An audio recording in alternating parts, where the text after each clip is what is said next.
Jadi intinya ceritanya itu sebenarnya berasal dari dirinya sendiri. Sebenarnya kesalahannya itu berasal dari dirinya sendiri. Kalau saya pribadi, saya nggak pernah ngurus-ngurusin orang. Betul. Saya tidak pernah nyinggung-nyinggung orang duluan tuh nggak pernah. Nah, gara-gara video RK bahas-bahas begitu, terus dia bilang lagi katanya mau bikin rumah apologet. Gara-gara dia singgung itu, akhirnya diserang lah dia oleh netizen, kena mental. Terus saya yang disalahin. Salah saya apa? Kan sudah saya bilang gini loh, gini. Lebih baik kita itu punya jalan, punya cara yang diterima oleh masing-masing penonton. Begitu. Jangan kalau kena mental langsung cengeng, diserang netizen langsung ngambek. Jangan begitu ya. Jangan begitu. 1 kali 24 jam. RKI, kan Edis yang ngomong, RKI itu diserang netizen karena membahas rumah apologet. Makanya jangan bahas rumah apologet dong. Diserang nanti nangis. Mana buktinya saya membahas rumah apologetmu? Kami tunggu naik di live-nya Edis. Enggak. Naik di live-nya Superboy berdua. 1 versus 1 H dengan saya. Berani enggak? Jangan kalian type bilang naik ke live-nya Edis. H2H dengan saya di Superboy. Jam 8 itu paling santer jam 9 saya sudah bangun. Betul. Saya buka Komal, tidak ada apologet yang bangun. Atau mereka sibuk. Mungkin mereka butuh ini. Betul. Kayaknya butuh ini. Karena begitu saya buka Komal pagi-pagi, saya cari mana ini Ya, Komal. sering. Sekarang ini kok nggak ada yang buka. Oh, Iya. siap bang, siap bang. Tadi pagi, kemarin begitu terus. Jadi gimana mau dakwah kita ini bagus? Sementara saya mau solo, jaringan nggak bagus. Gitu. Kita kalah sama Pak Bom Bom. Nggak ada yang seperti Pak Bom Bom. Bisa 12 jam, 13 jam sendirian. Iya, betul. Jadi ya teman-teman apologet, dan bukan juga hanya apologet, Dinda. Siapapun, netizen kan juga ikut begadang. Mereka juga ikut tepuk tangan, mereka juga ikut ribut, tertawa. Maka ini, mereka butuh ini. Suplai nutrisi untuk menjaga kesehatan. Ini ada madu dan murah. Saya agak kaget. Berapa harganya? 40.000. 40.000. Sebanyak ini, Masya Allah. Allahu Akbar. Kenapa murah, teman-teman? Karena beliau langsung connect dengan sumber, dengan penghasil madunya. Bukan melalui banyak tangga-tangga, tapi Nah, kita ambil. langsung di tempatnya. Jadi murah. Jadi teman-teman netizen, silakan pesan madu ini di saudara kita. Di link deskripsi sudah ada juga. Ada di deskripsi ya, sehingga ya kita nonton itu bisa kuat. Percuma juga untuk nanti tidak masuk juga ilmunya kalau gitu. Assalamualaikum warahmatullahi wabarakatuh. Berjumpa lagi dengan HMC News, channel Portal Berita yang menyajikan informasi seputar dunia debat lintas agama secara tepat, cepat, akurat, dan terpercaya. Kita tahu teman-teman ya, RK kemarin memutuskan hiatus alias cuti ya. Cuti untuk batas waktu yang tidak bisa ditentukan, alias lagi ngambek. Dan hal itu juga sudah diutarakan oleh Yuli serta Polikarpus yang lain yang melihat bahwa ini hanyalah gimmick. Ini hanyalah trik marketing untuk memancing para donatur agar lebih support kepada RK, teman-teman. Dan nampaknya strategi tersebut kembali berhasil. Karena memang donatur-donatur Polikarpus ini secara akal agak kurang, teman-teman. Mau berapa kali pun jurus ini dipakai, ternyata tetap efektif dan berhasil. Padahal Rudy Iskariot sudah sangat sering pakai. Terus Agatha juga sudah beberapa kali pakai. Tapi tetap aja gitu. Tetap aja donatur itu akan kejebak dengan teknik ini. Dan itulah yang terjadi terhadap RK kali ini, teman-teman.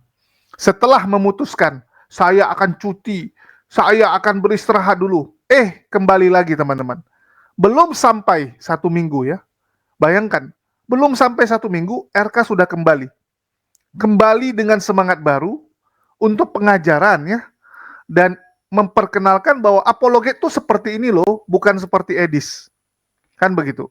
Karena banyak orang Kristen sekarang itu nggak bisa membedakan mana apologet, mana Polikarpus. Polikarpus itu adalah polemikus yang dibayar ya teman-teman. Itu julukan yang saya buat untuk mereka-mereka ini.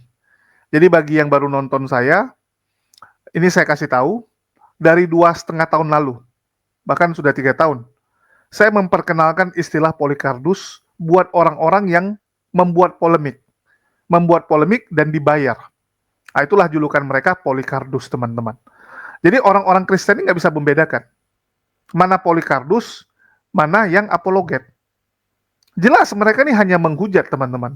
Tapi entah kenapa orang-orang Kristen memuji mereka sebagai apologet yang handal, apologet yang hebat gitu. Contohnya Sofiatul, Edis.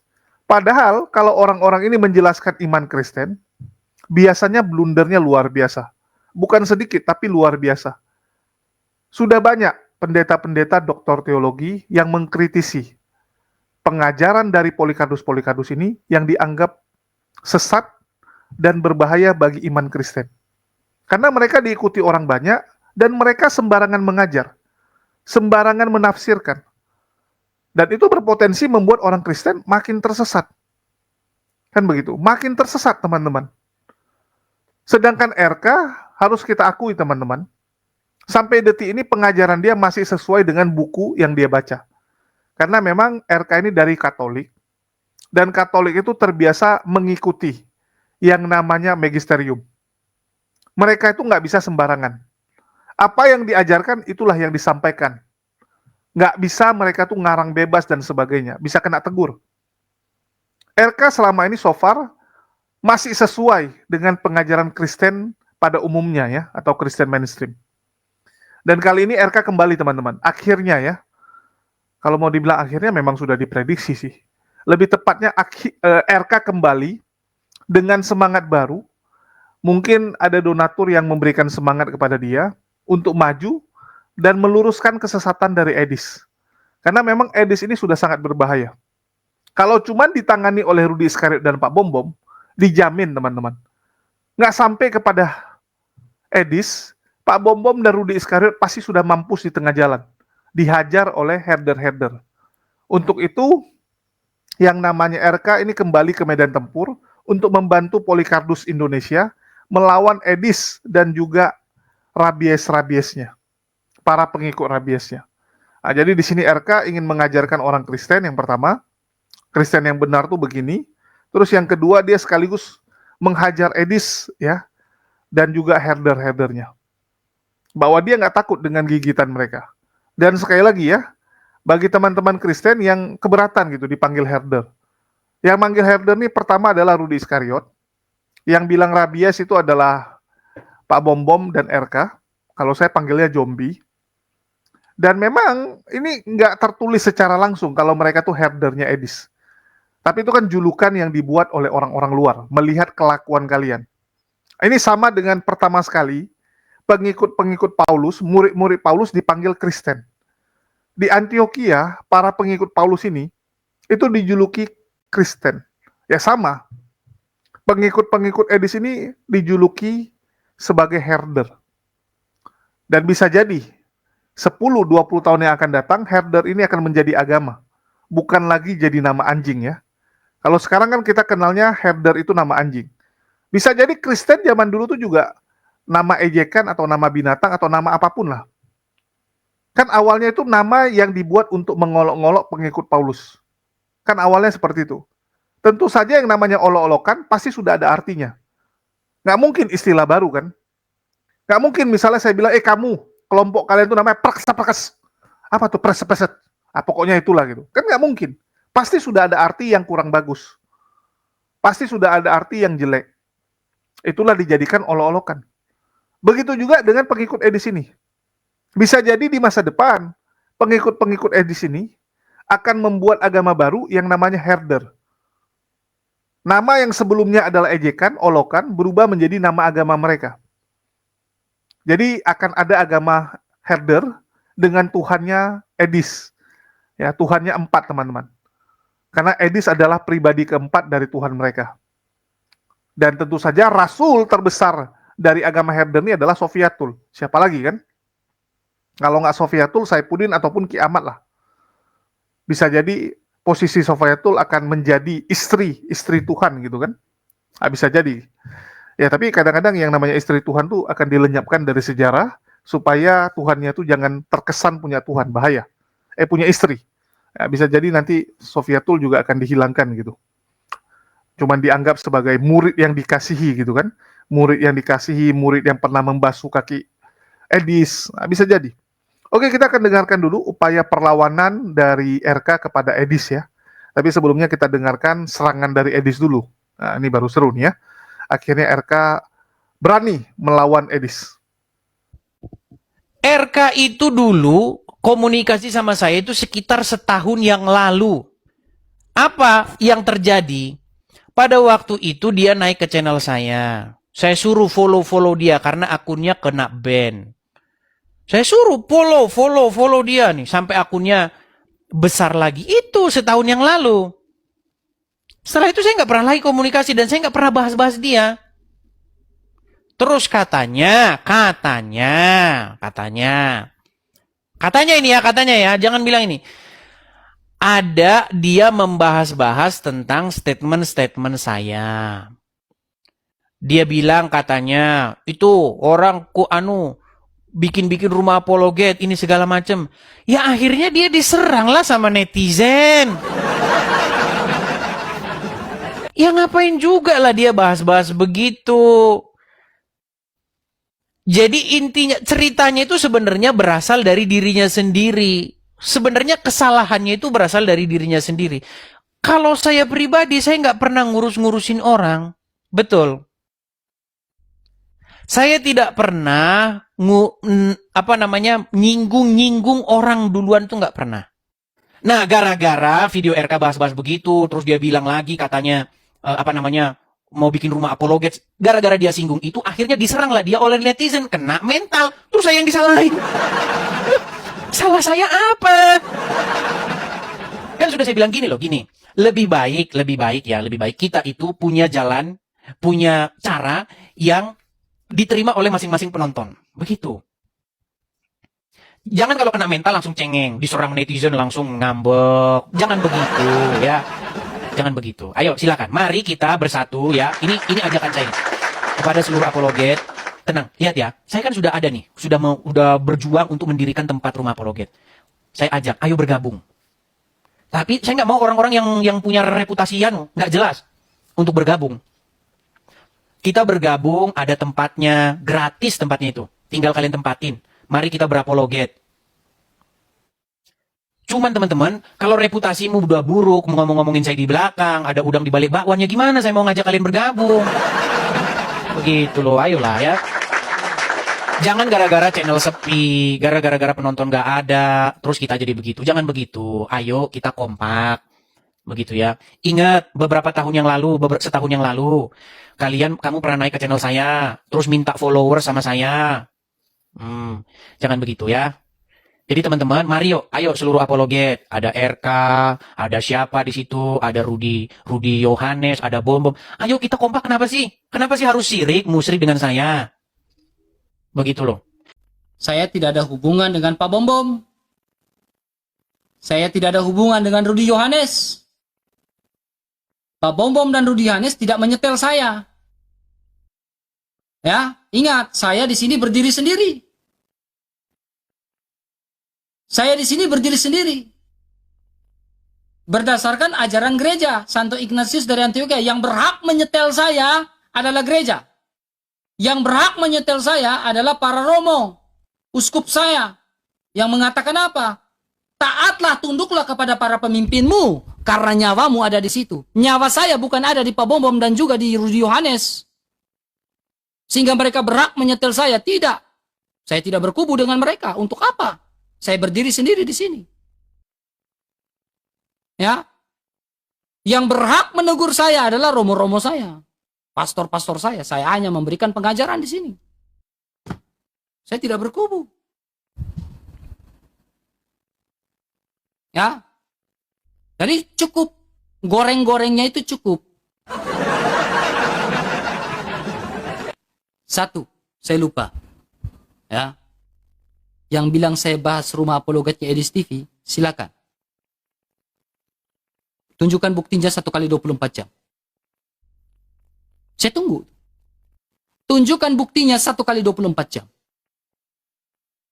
Mana buktinya saya membahas rumah apologetnya Edis TV? Silakan tunjukkan. Saya tunggu 1 kali 24 jam. Buktikan.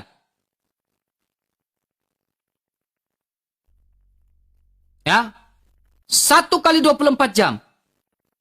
RKI, kan Edis yang ngomong. RKI itu diserang netizen karena membahas rumah apologet. Makanya jangan bahas rumah apologet dong. Diserang nanti nangis. Mana buktinya saya membahas rumah apologetmu?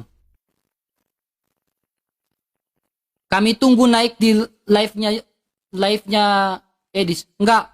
Naik di live-nya Superboy berdua. 1 versus 1 H2H dengan saya. Berani enggak? Jangan kalian type bilang naik ke live-nya Edis. H2H dengan saya di Superboy.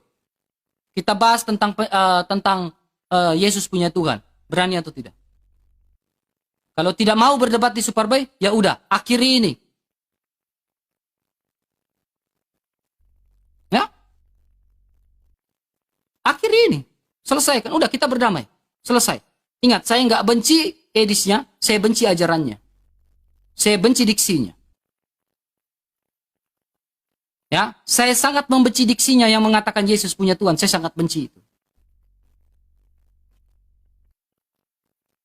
Ya. Kalau tidak mau di Superboy, H2H dengan saya, tidak usah goreng-goreng. Cut. Berarti saya anggap selesai. Jadi jangan tersinggung ketika saya memberikan saya pun akan tetap melakukan pengajaran. Ketika saya melakukan pengajaran, waktu itu saya hanya menjawab Uniriva. Nih. Saya memberikan pengajar, tapi kalian tersinggung kan? Bilang saya nyerang Edis. Nih, saya sedang mengajarkan Uniriva.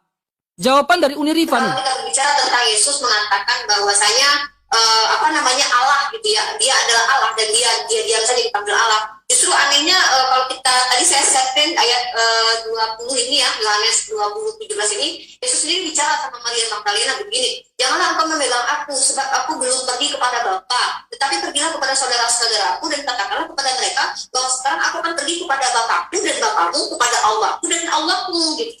Jadi Yesus sendiri mengkonfirmasi bahwa dia sendiri pun punya Allah. Gitu. Uniriva memberikan diksi bahwa Yesus punya Tuhan berdasarkan Yohanes 20 ayat 17. Lalu saya memberikan sebuah pengajaran di live saya. Entah di YouTube, entah di TikTok. Mereka tidak suka. Saya menjawab Uniriva. Saya tidak tahu kalau Edis TV pun memiliki diksi seperti Uniriva. Bahwa Yesus punya Tuhan. Saya tidak tahu. Lalu Edis bilang apa? Oh, RK men-spill pernyataan-pernyataan saya, salah satunya Yesus punya Tuhan. Ya kan? Saya sedang men-spill si Uniriva. Saya sedang menjawab pertanyaan Uniriva di YouTube. Saya tidak tahu Edis pun punya diksi sama seperti Uniriva. Ya kan? Saya nggak tahu. Saya hanya menjawab Uniriva nih.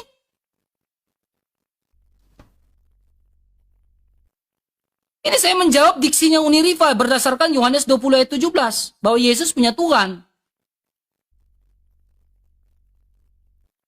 Makanya saya bilang apa? Dalam keadaan manusia pun tidak ada diksi dan pernyataan dari para apostolik, dari para patriark, bahwa Yesus punya Tuhan. Tidak ada. Bahkan Alkitab sendiri tidak mengatakan Yesus punya Tuhan. Saya sudah menjawab 3 poin argumentasi sesuai dalil Yohanes 20 ayat 17. Belum saya memberikan argumen pandangan dari tokoh-tokoh gereja reform. Bisa saya memberikan pandangan. Terkait Yohanes 20 ayat 17. Roma 9 ayat 5 itu jelas kan? Dia datang sebagai manusia, ia tetap Allah.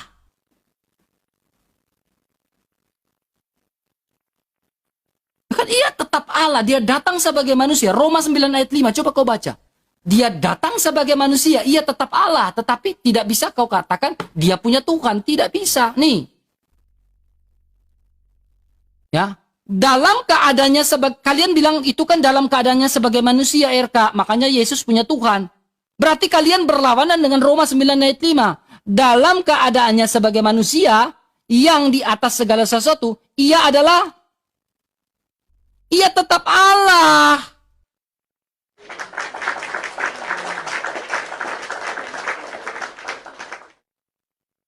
Ya kan?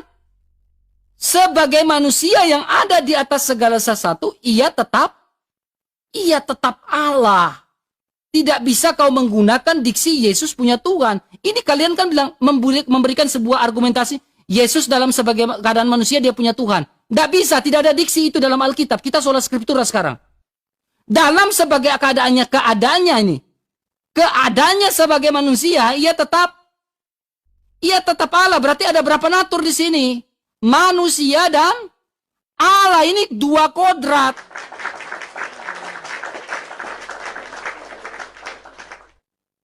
Dua kodrat. Dua natur.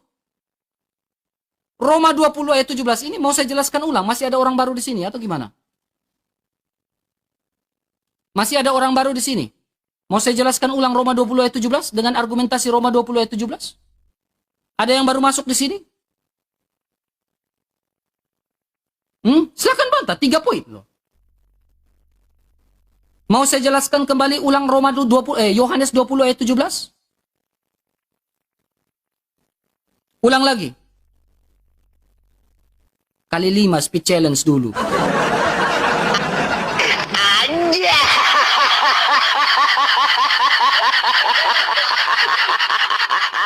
Kali 5 speed challenge dulu.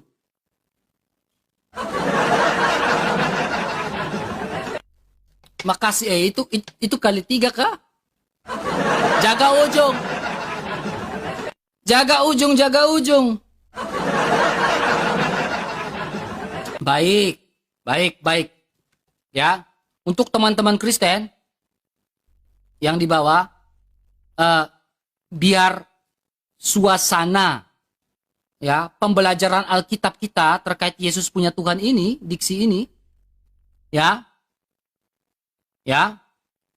menyenangkan dan tidak ada amarah satu sama lain, kita akhiri penggunaan dan diksi kata herder, teman. Ya, karena kita bahas firman Tuhan, saya sudah ambil puasa tadi pagi, jam 3 pagi, subuh pun saya berdoa. Ya, saya berdoa doa tombak ya, dalam iman Katolik itu ada doa tombak.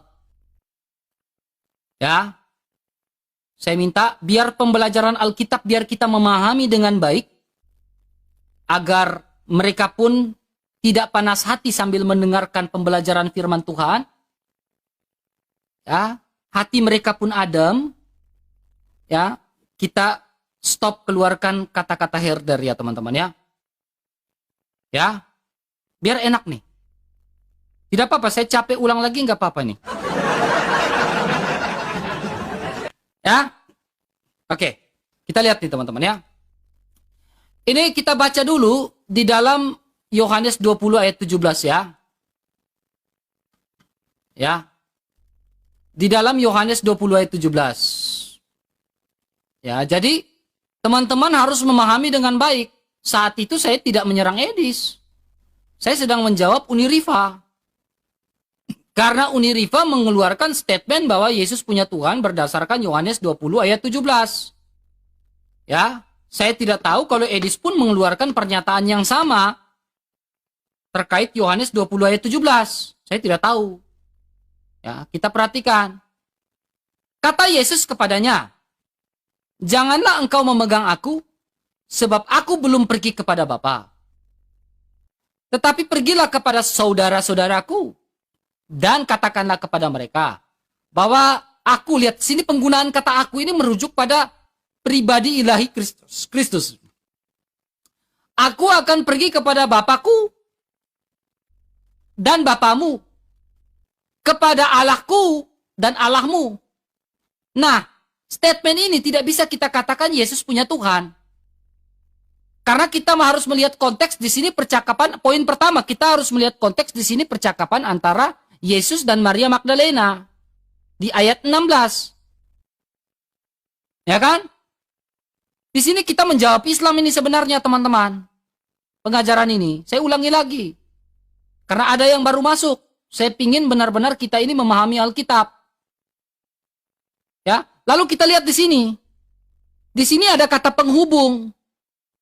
Kecuali di sini tidak ada kata penghubung, itu resiko sekali. Di sini ada kata penghubung dan Bapakku dan Bapamu kepada Allahku dan Allahmu.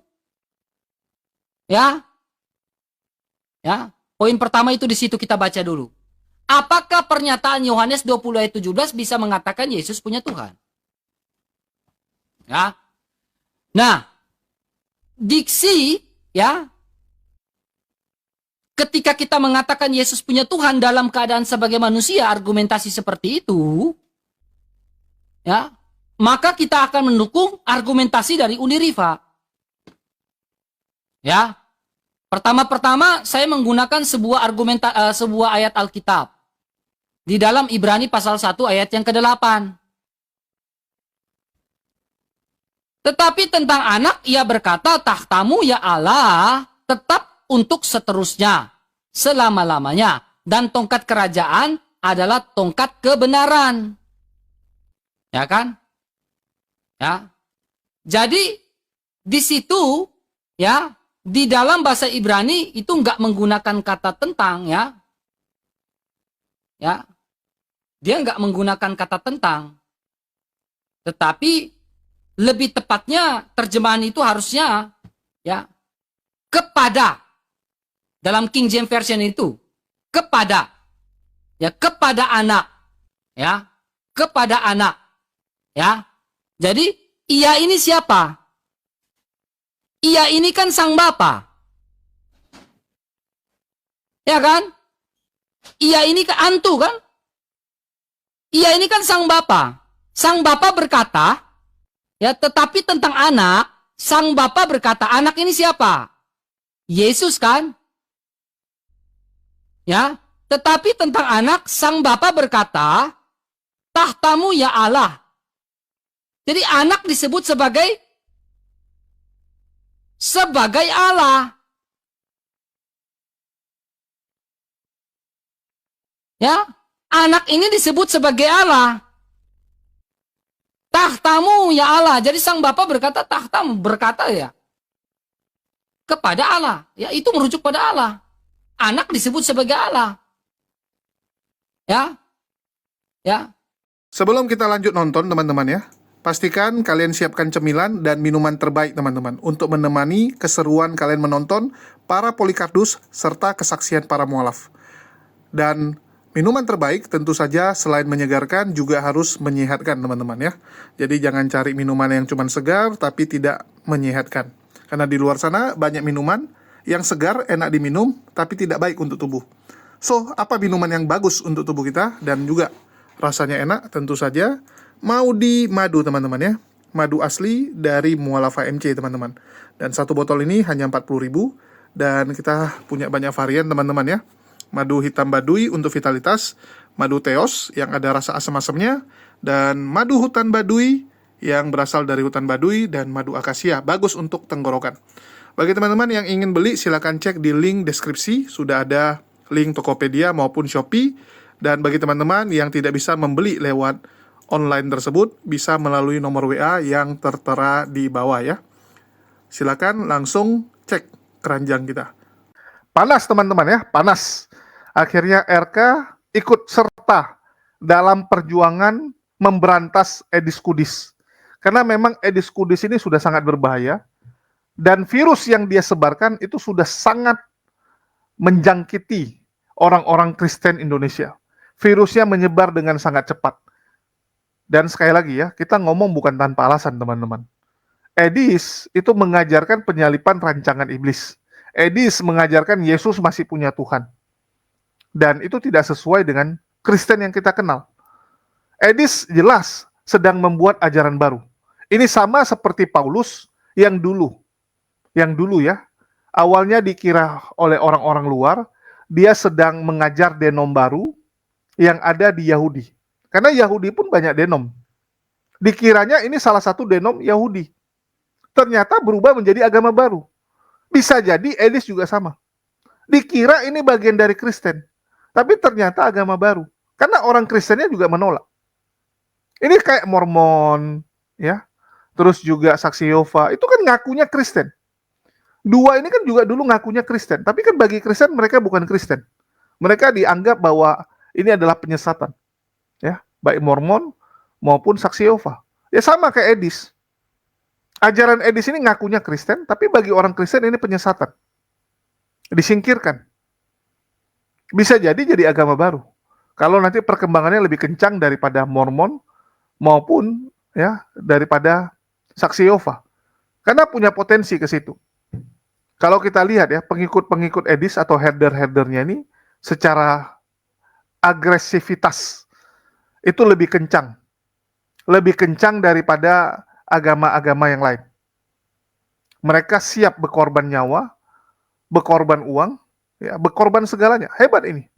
Jadi bisa saya bilang Edis ini berhasil memberikan doktrin yang jauh lebih powerful daripada yang pernah diajarkan Yesus maupun Paulus sekalipun. Coba lihat. Kan sudah disampaikan. Even murid-murid Yesus saja yang sudah disembuhkan matanya, ya, yang disembuhkan dari sakitnya, itu nggak berani berkorban nyawa demi Yesus. Nggak datang mereka untuk mempertaruhkan nyawanya. Sedangkan Edis, pengikut-pengikutnya siap korbankan nyawa, siap korbankan dana. Luar biasa teman-teman. Semua orang berebut ingin jadi panglima zombinya Edis.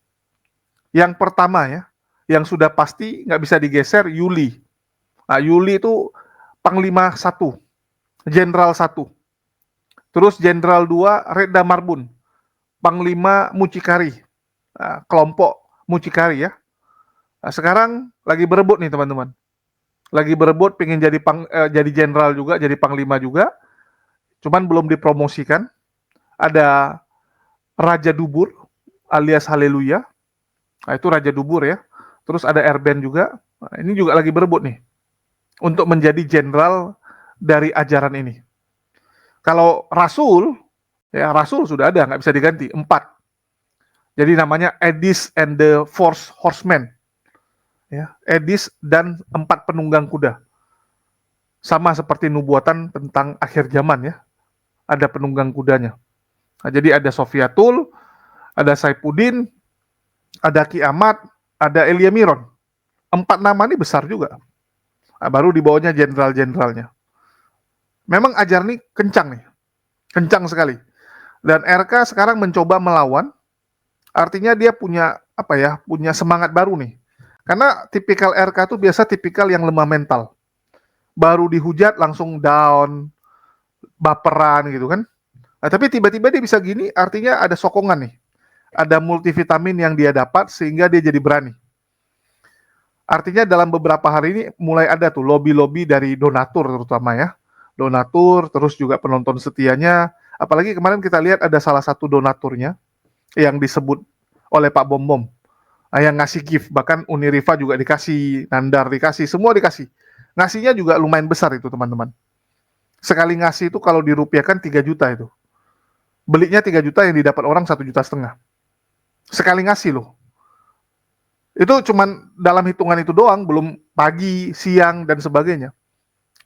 Bisa jadi donaturnya ini punya kemampuan yang mirip lah dengan donatur Agatha. Yang disebut Paduka Rudal ya, ada rudalnya dia. Mereka tuh sekali ngasih bisa puluhan, bisa ratusan. Karena memang, ya harus kita akui, orang-orang yang minoritas ini lebih totalitas. Karena mereka pinginnya itu kan jadi mayoritas, segala cara dilakukan. Dan RK itu dianggap anak muda yang punya talenta. Bahkan Sofiatul sendiri pernah memuji dan mengatakan ingin membawa yang namanya RK ke Amerika. Tapi yang jadi problem, kondisinya sudah seperti ini. Nggak mungkin bisa ke Amerika lagi. Nggak mungkin, teman-teman. Karena kalau RK ke Amerika sekarang, dia mau tinggal di mana? Edis nggak mungkin terima. Betul nggak? Edis akan bilang, loh, kamu kemarin komplain rumah apologet. Kamu komplain rumah saya. Kok sekarang kamu mau nginap di rumah saya? Nggak mungkin. Saya nggak dengar ya, jujur saya nggak dengar. Tapi Edis yang ngomong. Dan saya baca komentar-komentar, semua bilang, wah kalau Edis yang ngomong saya percaya, pasti benar ini. Jadi menurut Edis, RK ini pernah menyinggung rumah dia. Kalau pengajarannya nggak masalah, kan gitu. Kalau pengajaran is okay lah, semua orang nyinggung pengajaran dia. Tapi kalau nyinggung rumah penghujat Edis, itu pantang hukumnya. Ini sama kayak Rudi Iskariot. Yang disinggung bukanlah pengajaran Edis doang, tapi pribadi Edis. Penggalangan dana Edis disinggung. Wah, ngamuk. Jadi menurut Edis, inilah yang menjadi biang kerok dari RK digigit oleh header-headernya. Kalau saya bilang ini akumulatif ya. Yang pertama, RK gagal dalam mewakili Kristen berdebat dengan pihak Muslim. Setiap debat babak belur yang dia kejar cuman koin. Bayangkan, dia lagi ditanyain sama Muslim, nggak bisa jawab, udah pelangap-pelongo, tiba-tiba ada yang ngasih paus, terima kasih, ya disebut nama gitu kan, joget-joget dulu. Fokusnya koin. Sehingga orang kesal sama dia. Udah nggak bisa debat, nggak bisa menghujat, apalagi nih. Kan gitu. Kalau nggak bisa menghujat, minimal menang data lah. Betul nggak? Minimal menang data. Agak senang lah penonton. Ini nggak, udah kalah data, kalah dalam diskusi, kalah pula. Nggak bisa menghujat. Betul nggak? Sakit hati lah penonton. Ditambah pergi pula disenggol junjungan mereka Edis. Habis lah RK. Jadi kalau RK sekarang babak belur ya saya wajar sekali gitu. Wajar sekali gitu. Karena dia bukan siapa-siapa berani menyinggung yang dituhankan oleh header-header Edis. Dan sekarang posisinya ya susah. Sofiatul mau rekrut dia pun kalau Edis nggak setuju, Sofiatul bisa apa? Coba, Sofiatul bisa apa? Yang punya rumah siapa sekarang? Edis. Sofiatul pun posisinya numpang. Numpang sama Edis karena bisa memberikan kepuasan gitu kan. Selama memberikan kepuasan dikasihlah tumpangan Sofiatul ini sama Edis. Bisa trisam menurut keterangan orang terdekat Sofiatul. Bocoran. Ya, bocoran teman-teman, bukan fitnahan. Sofiatul yang bilang ya, bocoran. Artinya apa? Ya, salah posisi lah. RK itu sempat mau direkrut, tapi malah melawan Edis. Kalau Pak Bom memang nggak mau direkrut. Memang tidak diterima. Jadi kalau dia lawan Edis, masih wajar gitu. Betul nggak? Nggak diterima ya udah jadi lawan. Kalau RK ditawari, malah memilih jadi lawan. Nekat yang nyata juga ini. Nekat yang nyata. Erben saja sama Raja Dubur itu tidak ditawari, tapi menawarkan diri. Padahal RK kalau dia mau, minimal auto langsung jadi jenderal itu. Posisinya langsung bisa setara dengan Yuli, menjadi Jenderal Polikarpus. Bahkan bisa menjadi rasul kalau dia rajin. Dia rajin mewakili ajaran Edis untuk masuk ke komal-komal Kristen yang lain. Untuk mengajarkan mereka tentang ajaran Edis ini. Bisa jadi rasul juga dia, sama kayak Kiamat. Tapi ya, itu pilihan RK ya. Mungkin RK merasa lah, saya belajar capek-capek kok masa saya tunduk sama penghujat gitu. Apa ini gitu. Dan di Katolik kami tidak dididik seperti itu. Apalagi mungkin dia ingat, Edis itu dulu penghujat Katolik. Kalau sekarang nggak mau dia. Karena dia sadar uang dari Katolik juga banyak. Dulu dia penghujat, teman-teman. Kalau Rudi Iskariot bilang sampai sekarang masih menghujat. Kalau saya bilang enggak ya. Saya nilai objektif. Edis memang dulu pernah menghujat Katolik. Mengatakan orang Katolik menuhankan Bunda Maria. Menyembah berhala. Pernah dia bilang gitu. Dilaporkan sama Bang Bob. Viral. Kalau sekarang dia nggak mau lagi. Karena dia tahu Katolik pun jumlah penganutnya banyak. Dan berpotensi menjadi ladang uang. Kan begitu. Nah, kalau RK nggak mungkin lah. Kecuali dia mau pindah agama ya. Dari Katolik pindah ke sebelah, nah, mungkin RK bisa ikut. Tapi selama dia Katolik, maka dia akan terbelenggu. Dia akan susah untuk menghujat. Beda dengan yang sebelah ini, bebas menghujat. Karena Katolik kalau menghujat, disepak dia sama gerejanya. Disepak sama romonya. Dan mereka diajarkan tunduk sama pemuka agamanya. Jadi nggak mungkin. Selama dia Katolik berat gitu. Kecuali dia tinggalkan ya. Katolik mau masuk Ortodoks, mau masuk yang lain ya. Terserah. Oke, mungkin itu aja yang bisa saya sampaikan di sini. Mengenai perkembangan update RK yang sudah kembali ya. Jadi sudah selesai teman-teman cuti dari RK ini. dia kembali akan berdiskusi, ya, diskusi agama tentunya. Sekian dari saya, makasih nih buat teman-teman semua. Dan sekali lagi saya sampaikan ya, bagi teman-teman jangan lupa dicek deskripsi kita, ada link pembelian Tokopedia maupun Shopee untuk mau di madu, ya. Jadi pastikan kalian stok madu supaya sehat badan kalian, dan tentu saja minum madu ini sangat bagus untuk tubuh kita. Mulailah hari dengan minum madu, teman-teman. Saya pagi sekarang sebelum aktivitas ya, terutama sebelum rekam ini, saya minum madu dulu supaya tenggorokan enak. Supaya ngomong juga lancar. Segar badan. Nah itu. Ya, sekian dari saya. Makasih buat semuanya. Di akhir kata saya ucapkan wassalamualaikum warahmatullahi wabarakatuh. Sampai jumpa di konten-konten kita berikutnya.